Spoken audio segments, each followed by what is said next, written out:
Assalamualaikum to my pretty audience. Welcome back to my YouTube channel and you are listening Maham Farooq. हमारी एक बहुत ही प्यारी सी subscriber वर्दा रंधावा ने request की थी एक टॉपिक पे वीडियो बनाने की, तो मोहतरमा देरी के लिए माफ़ी, लेकिन ये रहा आपका टॉपिक। तो आज हम पढ़ेंगे टॉक्सिकोलॉजी में इंसेक्ट पॉइजनिंग। कोई भी पॉइजनस इंसेक्ट अपनी किसी भी सिक्रीशन, फ्लूइड, स्लाइवा किसी भी चीज़ के ज़रिए अगर किसी लिविंग ऑर्गेनिज्म में पॉइजनिंग कॉज करवाए, टॉक्सिसिटी कॉज करवाए, तो इसे हम कहते हैं इंसेक्ट पॉइजनिंग। ये पॉइजनस इंसेक्ट्स अपने स्टिंग्स के ज़रिए या बाइट्स के ज़रिए किसी भी लिविंग ऑर्गेनिज्म में अपना टॉक्सिन इंजेस्ट कर सकते हैं और इन टॉक्सिन्स की वजह से बाइट एरिया में इन्फेक्शन हो सकता है, इन्फ्लामेशन हो सकती है, जिसकी वजह से लोकल एडिमा देखा जा सकता है या व्हील अपीयरेंस हो सकती है। व्हील्स हम ऐसी बाउंड अपीयरेंस को कहते हैं जिसमें स्वेलिंग के साथ साथ मार्जिन्स में रेडिश या पिंकिश अपीयरेंस भी हो। ये टॉक्सिन्स हीमोलाइसिन भी हो सकते हैं, साइटोटॉक्सिन्स भी हो सकते हैं और न्यूरोटॉक्सिन्स भी हो सकते हैं। यानी ये हमारे ब्लड में, ब्लड सेल्स में, इम्यून सिस्टम में, साइटोकाइन्स में या न्यूरॉन्स में टॉक्सिसिटी कॉज करवा सकते हैं। तो इस सब प्रोसीजर को हम कहते हैं इंसेक्ट पॉइजनिंग। जैसा कि हमने स्नेक पॉइजनिंग वाली वीडियो में पढ़ा था, स्नेक दो तरह के हो सकते हैं, पॉइजनस भी और नॉन पॉइजनस भी। बिल्कुल इसी तरह इंसेक्ट्स भी पॉइजनस इंसेक्ट्स और नॉन पॉइजनस इंसेक्ट्स हो सकते हैं। नॉन पॉइजनस इंसेक्ट्स इंसानों में टॉक्सिसिटी कॉज नहीं करवाते, लेकिन पॉइजनस इंसेक्ट्स लिविंग ऑर्गेनिज्म में बहुत सीवियर रिएक्शंस कॉज करवा सकते हैं और डेथ भी हो सकती है।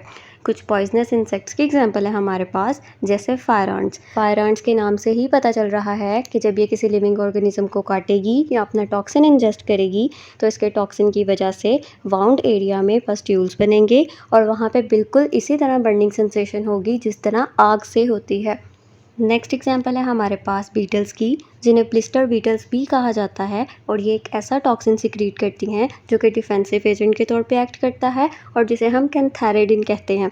ये टॉक्सिन जब हमारी स्किन में एंटर होता है तो स्किन में ब्लिस्टर्स बनाता है। ब्लिस्टर्स को हम आम जुबान में पानी वाले छाले भी कह सकते हैं। नेक्स्ट एग्जांपल है हमारे पास बीज की, जिसे मधुमक्खी, शहद की मक्खी भी कहा जाता है। बीज के स्टिंग से बहुत ही रैपिडली टॉक्सिसिटी जनरेट होती है और अगर इसे फौरी तौर पर ट्रीट ना किया जाए, कोई मेजर्स ना की जाए, तो 1 घंटे के अंदर अंदर इंसान की डेथ भी हो सकती है। नेक्स्ट एग्जांपल है हमारे पास मॉस्किटोज़ की, जिसे हम आम जुबान में मच्छर भी कहते हैं और ये इंसानों में बहुत ही कॉमन है। वैसे तो मॉस्किटोज़ इतने ज़्यादा पॉइजनस नहीं होते, लेकिन ये बहुत ही डेंजरस इंसेक्ट है क्योंकि ये अपने स्लाइवा के ज़रिए बहुत से माइक्रो ऑर्गेनिजम्स ह्यूमन बॉडी में इंजेस्ट करता है, जिसकी वजह से बहुत सी रेयर डिजीज़ हो सकती हैं, जैसे West Nile disease, dengue, malaria वगैरह। नेक्स्ट एग्जांपल है हमारे पास हॉर्नेट्स की, जो दूसरे इंसेक्ट्स के मुकाबले में बहुत ही ज़्यादा डेंजरस है और एक ही स्टिंग में अपना सारा वेनम लिविंग ऑर्गेनिज्म में इंजेस्ट कर देता है, जिसकी वजह से रैपिडली टिश्यू डैमेज होता है और बहुत ही सीवियर पेन होती है। नेक्स्ट पॉइजनस इंसेक्ट है हमारे पास वेस्प, जिनके बारे में ये बात जानना ज़रूरी है कि सिर्फ फीमेल वेस्प ही स्टिंग कर सकती है, मेल बेचारे अच्छे होते हैं। वेस्प के काटने से वाउंड में बहुत ज़्यादा पेन और स्वेलिंग होती है और कुछ केसेस में बहुत ज़्यादा सीवियर एलर्जिक रिएक्शंस भी हो सकते हैं, जिसकी वजह से डेथ भी हो सकती है। नेक्स्ट एग्जांपल है हमारे पास लोकट्स की। लोकट्स आमतौर पर खेतों में पाए जाते हैं और फसलों को ही अटैक करते हैं। लोकट्स की टांगें बहुत ही ज़्यादा स्ट्रॉन्ग होती हैं और उन पर शार्प स्केल्स होते हैं, तो अगर ये किसी इंसान पर अटैक करें तो अपनी टांगों के ज़रिए इतनी ज़ोर से पकड़ता है कि बिल्कुल बाइट सेंसेशन ही होती है, वरना आमतौर पर ये इंसानों पर अटैक नहीं करते। नेक्स्ट एग्जांपल है हमारे पास सेंटीपीड की, जिसे हम आम जुबान में कनखजूरा भी कहते हैं। सेंटीपीड के टॉक्सिन्स दूसरे इंसेक्ट के लिए बहुत ही ज़्यादा हार्मफुल हैं, लेकिन इंसानों के लिए कोई इतना ज़्यादा सीरियस थ्रेट नहीं होता। अगर किसी को सेंटीपीड काटे भी तो ज़्यादा से ज़्यादा माइल्ड सी पेन या स्वेलिंग हो सकती है। नेक्स्ट एग्जांपल है हमारे पास कॉकरोचेस की, जो कि बहुत ही ज़्यादा कॉमन हैं। वैसे तो कॉकरोचेस इंसानों पर अटैक नहीं करते, लेकिन ये फिर भी बहुत ही ज़्यादा डेंजरस इंसेक्ट्स हैं क्योंकि ये गंदी मंदी जगहों पर घूमते रहते हैं और फिर इनकी टांगों पर वायरसेस, बैक्टीरिया या दूसरे माइक्रो ऑर्गेनिजम्स अटैच हो जाते हैं।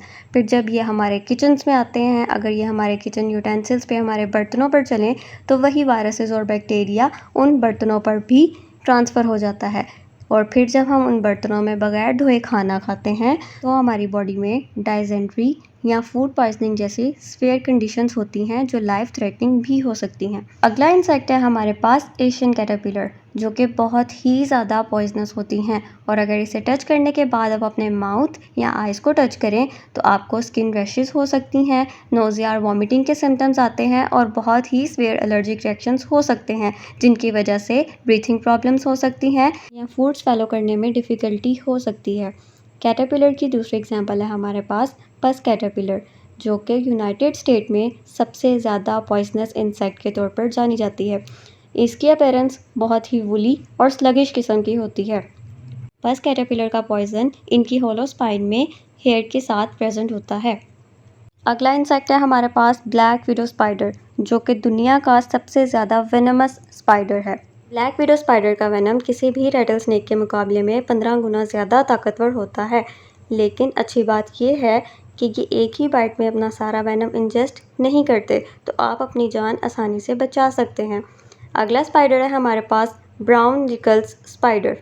ये स्पाइडर्स आमतौर पर खुले इलाकों में या कम आबादी वाले इलाकों में पाए जाते हैं, इसलिए इनकी वजह से डेथ केसेस बहुत ही कम रिपोर्ट होते हैं, लेकिन अगर ये किसी को काटें तो एक नास्टी बाउंड अपीयरेंस दे सकते हैं। अगला इंसेक्ट है हमारे पास बुलेट आंट, जिनकी लेंथ 1 to 2 इंचेस होती है और जैसा कि इसके नाम से ही पता चल रहा है, इसके काटने से बिल्कुल इसी तरह सेंसेशन होगी जिस तरह एक गन शॉट से पेन की सेंसेशन होती है।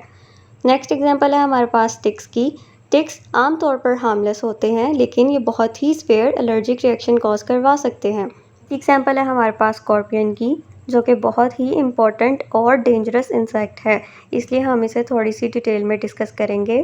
स्कॉर्पियन को आम जुबान में बिच्छू कहते हैं और ये दुनिया में सबसे ज़्यादा पुराने पाए जाने वाले इंसेक्ट्स हैं। पूरी दुनिया में इस वक्त स्कॉर्पियन की तकरीबन 1500 स्पीशीज़ मौजूद हैं, लेकिन उसमें से 50 ऐसे हैं जो इंसानों के लिए बहुत ही ज़्यादा डेंजरस हैं। स्कॉर्पियन पॉइजनिंग के केसेस बहुत ही ज़्यादा कॉमन हैं, specially India, Africa, middle east, Mexico या साउथ अमेरिका में।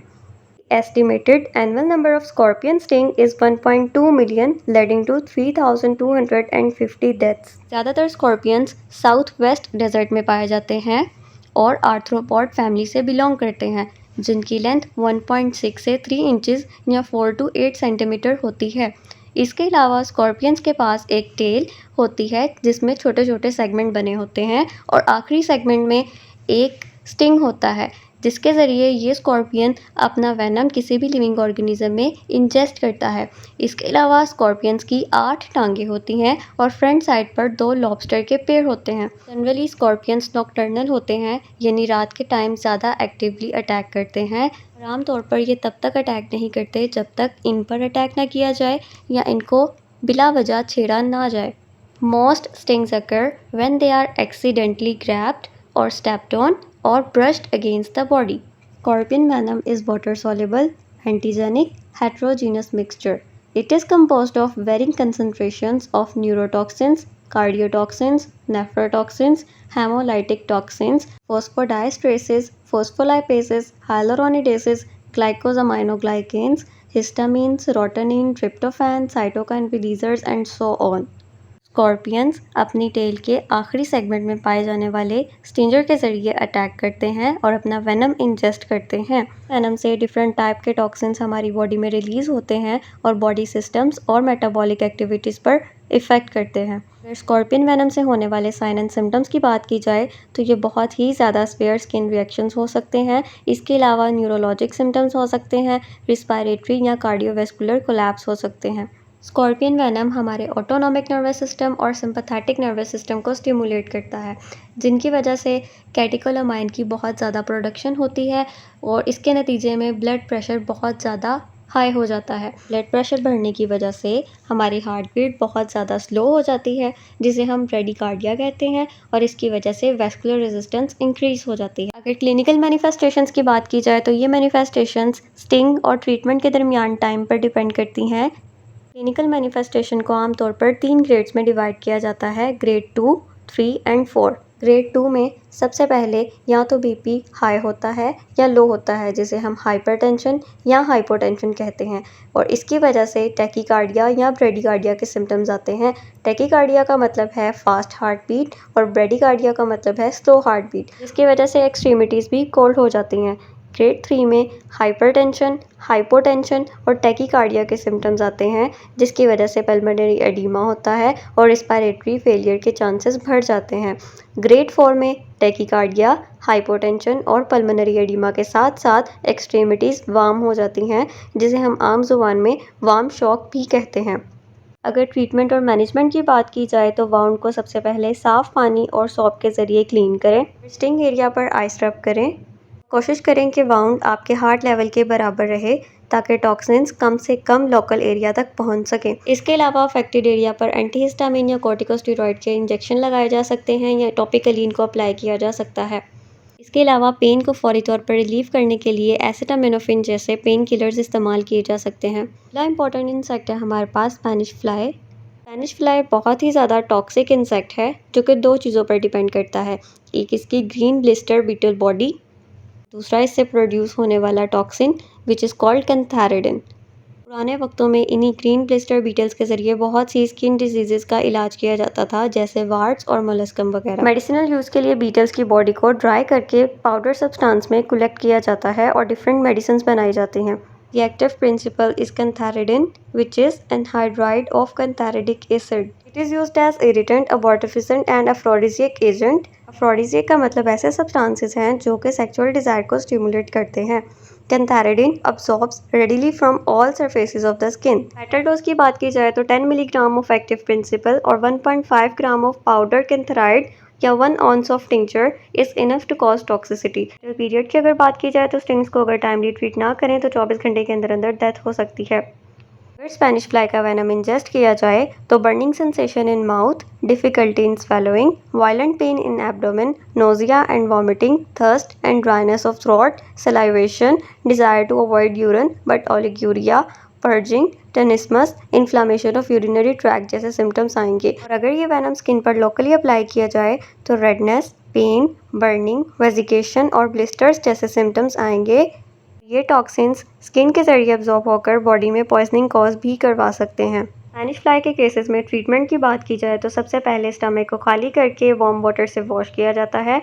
इसके अलावा एल्ब्यूमिन या डिमल्सेंट्स दिए जा सकते हैं। पेशेंट को कोई भी फैटी सब्सटेंस बिल्कुल नहीं देना चाहिए क्योंकि ये कैंथेरिडिन को डिसॉल्व कर देगा और इसकी एलिमिनेशन मुश्किल हो जाएगी। इसके अलावा यूरिनरी ट्रैक इन्फेक्शन से बचाने के लिए अल्कलीज को प्रिवेंटिव के तौर पर इस्तेमाल किया जा सकता है। पोस्टमार्टम या ऑटोप्सी अपीयरेंस की बात करें तो whole of the alimentary canal from mouth to downward is highly inflamed, ureters, kidney and bladder are inflamed, particles of canthoride are found in viscera which can be visible in vomit and feces. Medico legal aspects की बात करें तो Spanish fly venom को criminal abortion में या sexual desire stimulants के तौर पर इस्तेमाल किया जाता है। सुसाइडल और होमिसाइडल केसेस बहुत ज़्यादा अनकॉमन हैं और ज़्यादातर केसेस एक्सीडेंटल ही होते हैं। इसके साथ हमारा टॉपिक होता है ख़त्म और उम्मीद है आपको वीडियो अच्छी लगी होगी। चैनल को सब्सक्राइब करें, वीडियो को लाइक, कमेंट और शेयर करें। इस टॉपिक से रिलेटेड आपका कोई भी क्वेश्चन हो तो आप कमेंट्स में पूछ सकते हैं और अगली वीडियो के लिए टॉपिक भी सजेस्ट कर सकते हैं। तो मिलते हैं अगली वीडियो में, तब तक अपना ख्याल रखें। Thank you.